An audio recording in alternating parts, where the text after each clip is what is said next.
Now, Lincoln's policy,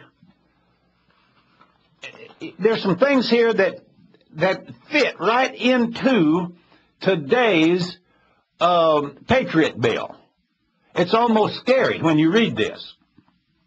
Abraham Lincoln's policy was to have treasonous federal lawmakers arrested and tried before military tribunals, actually exiled or hanged if convicted.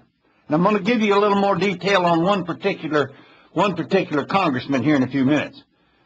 But he wanted them tried before military tribunals, not before a court of justice. And Lincoln actually said this. I'm quoting him again.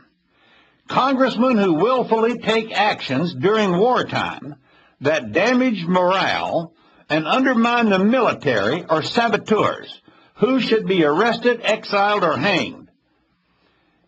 He went on and he spoke forcefully of the need to arrest, convict, and if necessary, execute congressmen who by word or deed undermined the war effort. Now let's realize that this war was between southern states and northern states, all right? So there were congressmen in the House of Representatives, there were senators there that represented those particular states. So you know that they don't look at the situation the same as congressman from the north does, and Abraham Lincoln was looking at it from as president, but as the congressman from the north would. He defined a saboteur as anyone who disagrees with his politics and policies, and subsequently ordered the military to arrest literally tens of thousands of northern political opponents, including dozens of opposition newspaper editors. Now, I'm going to talk about one particular newspaper editor here. No, he was a congressman at the time, and I don't know whether he was a congressman after he was a newspaper editor. It may have been. But anyway, the fellow's name is Vallandigham. He's Clement L. Vallandigham of Ohio. And he was forcefully taken from his Dayton, Ohio home in the middle of the night by 67 armed federal soldiers. He was thrown into a military prison without due process, convicted by a military tribunal, and deported. In other words, he went to Canada.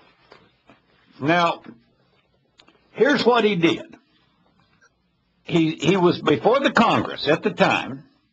He was outraged about Lincoln's suspension of habeas corpus. Lincoln just did away with habeas corpus, and his arrest of thousands of northern political opponents, the trial of civilians by military tribunals, even though the civil courts were operating, arbitrary arrest without warrants or charges, military edicts that prohibit criticism of the Lincoln administration, the arrest of all of the editors of opposition newspapers. In other words, if a newspaper, and back in those days we had newspapers that did oppose things. Today they seem to go along because they've all been bought by the powers that be. But back in those days we had privately owned newspapers that spoke out what they believed. And he had all editors of newspapers who opposed his plans in Ohio. He had them arrested. And the mobbing and demolition of opposition newspapers by the Republican Party activists are federal soldiers.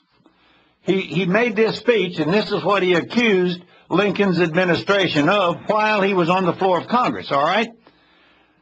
His act of treason was to make this speech on the floor of the House of Representatives in which he condemned the Lincoln administration's persistent infractions of the Constitution and its high-minded assertions of power, which were designed as a deliberate conspiracy to overthrow the present form of federal Republican government. Here's some of the things that Vallandigham said. He said Lincoln started the war without the consent of Congress. Hey, didn't Bush do that? He rallied against quartering of soldiers in private homes without consent of the owners. The subversion of the Maryland government by arresting 20 legislators. He arrested the mayor of Baltimore and Congressman Henry May. He censored the telegraph. Doesn't that sound like something that would come out of the Patriot Bill? And the confiscation of firearms from private citizens. All of these things were done not to save the nation, but to advance the cause of national banks. So said Vallandigham.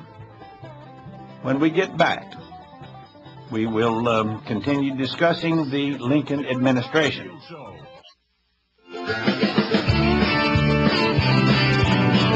This is the Derry Brownfield Show. And here's the star of the show, and the man who says he bought some batteries, but they weren't included. Derry Brownfield. And we have returned. Our number is 1-800-973-3779. Your calls are welcome. And let's go back to today being President's Day. Abraham Lincoln, born on the 12th of February. George Washington on the 22nd.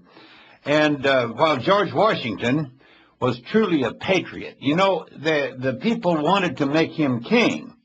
He could have been the king of America, but he said no. He was not that. He said that's not the kind of government we want. And he was very instrumental in setting up this Republican form of government.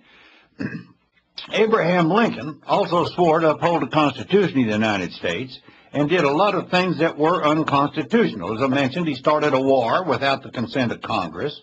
He had soldiers take over private homes without the consent of the owners.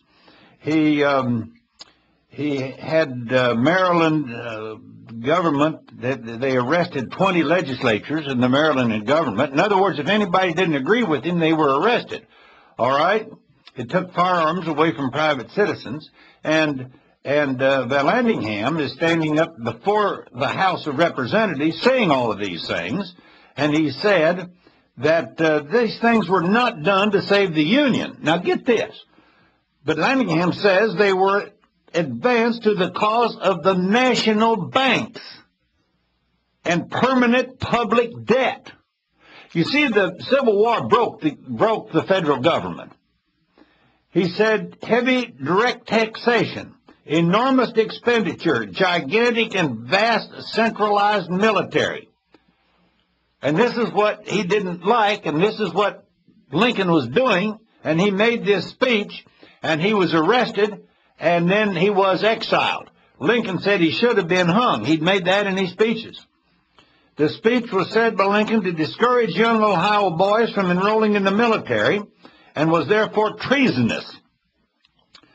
The Republican Party made a big scene of handing Vallandigham over to the Confederate authorities in Tennessee in order to spread the story that the political dissenters were spies or traitors, but the Confederates didn't have anything to do with him, and so they let him go to Canada. He remained there until the end of the war. Now, these are just a few of the things. I mean, we can't go into a lot of detail. Time does not permit that. But go back and actually study the truth about the Civil War, and you'll learn that they destroyed states' rights way back at that time.